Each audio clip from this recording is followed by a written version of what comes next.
Welcome back, everyone, and hopefully this makes this quarantine a little bit easier, and I'll keep providing content throughout the days.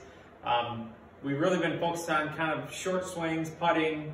We haven't really gotten into what happens pretty much past waist high, and we're going to do that today. So I'm excited about that, to show you my thoughts of what the backswing kind of should look like, what I feel give you the best chance, and keep it as simple as possible so we can play our best without a lot of effort. So the first thing that we're going to do is kind of understand, again, what we're trying to do. And just like with the putting, with the chipping, the pitching that we've gone over, I have a club face in my hand here. You know, we've worked with the glove quite a bit, trying to feel like the face is very stable. It's easy, you know, from here to here to see that and see what's happening. Now, as we start to get into a little bit longer swing, it can get a little bit more complicated of what's happening. It doesn't have to. But the first thing I want to do is make sure that we're all on the same page of what's going on. So this is the best I could do. This represents kind of the swing plane or the swing circle. It's in motion. It's not a perfect circle. But for right now, just for our model, that's what we're going to base it on, just so we can talk about plane and face path a little bit. So this would be our swing plane, and the face of the golf club would sit here. Okay, now we've worked from there to there. So when I do that, you can see that the golf club is sitting, no matter where it's at, 90 degrees to the swing arc. So when I say that the face of the club is working 90 degrees with the swing arc, that's what I consider square. Now, and I played like this, and I was taught this, that this is square. Okay, well, it's not square. I don't know what it's square to, but it's not square to the plane of the golf swing. Okay, 90 degrees is square. So that's why when we go halfway back and we line up the face or the leading edge to your spine angle, to me that's square. That's the easiest possible way, again, to keep twisting onto the face. So again, you can see it here, 90 degrees to the swing arc. That's what we're trying to accomplish here. Again, down the line, I hope this helps. 90 degree to the swing arc. Okay, that's how they test golf clubs. This is what Iron Byron looks like when they test clubs.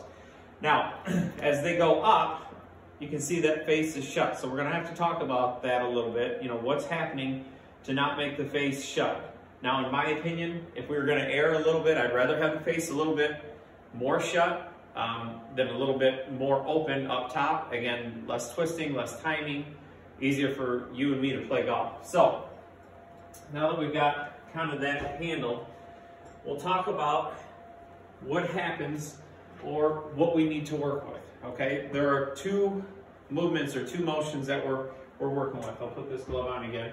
The first one, again, is how my right hand works. Okay, so my right hand, again, you asked me what my swing feels like. Right hand's going to work this way. Okay, so you can see this is those joints in my wrist are as stable as possible. There's not a lot of twisting in my arm. So when we go back here again, there's not a lot of twisting. Again, 90 degrees of the swing arc. You have to imagine that we're kind of on a tilted plane here. 90 degrees with the swing arc. Now, if I get here and just did that and just went up this way, okay, you see my elbow would fly out, the face would be really shut when I do that. So, just so you guys can see, if I get here, right, we're square there, but now if I keep going that way, see the face is going to get really shut here. Okay, so here's the second piece that we're working with, is your shoulder joint here. That's why your shoulder joints have to be soft. They have to be able to move and work this way. Now it's different than this working. So I've got, again, that's not what I'm trying to do. I'm not trying to twist this. It's my whole arm, so it's your upper arm. Now that's way different if I move this rather than I'm just moving that. Okay, you'll see what I mean when we start swinging. So again, when we swing back, I'll get back here. Now as the swing starts to come back, this is what I'm going to feel. I'm going to feel like this rotates. So this is going to rotate. Okay, so that rotates and my hand feels that way. So again, now that's the feeling. When I swing the club, you'll see it's totally different. So when I get here, again, square to the face, square to my swing arc, and then there's rotation that happens. So you can see almost like the elbow goes in a lot. Almost like the elbow goes into the ball. And so I almost feel like my hand is pointing right at the camera. Now it will have this look, it's almost a preset to what we're trying to feel on the way down. Everybody talks about lag, that's where your lag comes from. Okay? So, I get ready to go here, get in my setup position, and I swing back, so I feel that. Okay, now I'm going to feel this on the way back. So we get there. And you can see, if my wrist is flat, that face is square up there. Okay? So all I'm doing is here, and then there's some rotation in my shoulder joint. That allows my right shoulder to move back. It allows my elbow to fold. Just like we talked about that elbow folding a little bit here. Now we're bent over a little bit, and there's specific parts to the swing that's going to work. So again, we're working with your wrist this way, okay? And your arm up here is going to rotate this way. So my hand works this way, my arm works this way. So when I get into my backswing, we set up, there, there. So you can see if my elbow moves in, and this is what I get a lot of, so when someone says they're under the plane, see the club goes too far inside. So I don't want my arm going this way. You can almost see every single swing I took, almost feel like the path goes a little out. You're gonna feel like the club goes a little outside this way. And then when the club moves over, so it gets back on plane on that swing arc, that's where my right arm takes over. In other words, my right arm rotation makes the face not shut. Because if I didn't have my right arm working, the golf club would just work this way.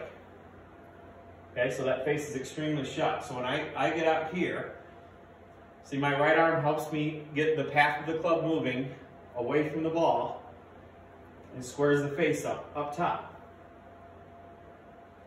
So again, if we go real slow, get into our setup, feel the face go out and in there. That's what I feel like right there, okay? So get into your setup, feel the face go out and there.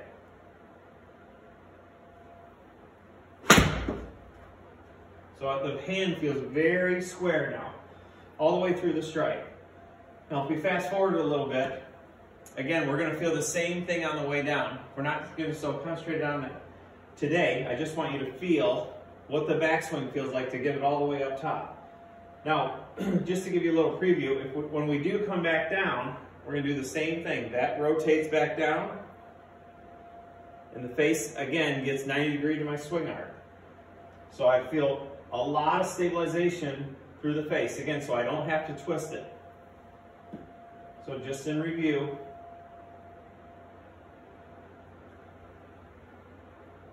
okay, we'll get here, get into our setup position.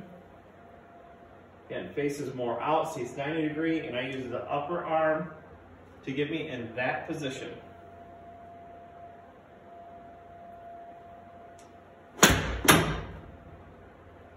So you can feel that face is very square. Again, we're trying to make my hand work this way and my arm work this way. Okay, so hopefully that kind of gets you on the right track as far as what you're trying to do in your backswing. We'd only talked about waist high. What's it do all the way up? How do we get all the way up top? So again, I don't want to see your elbows going in. That's how the club gets across the line, and my shoulder gets locked up too much.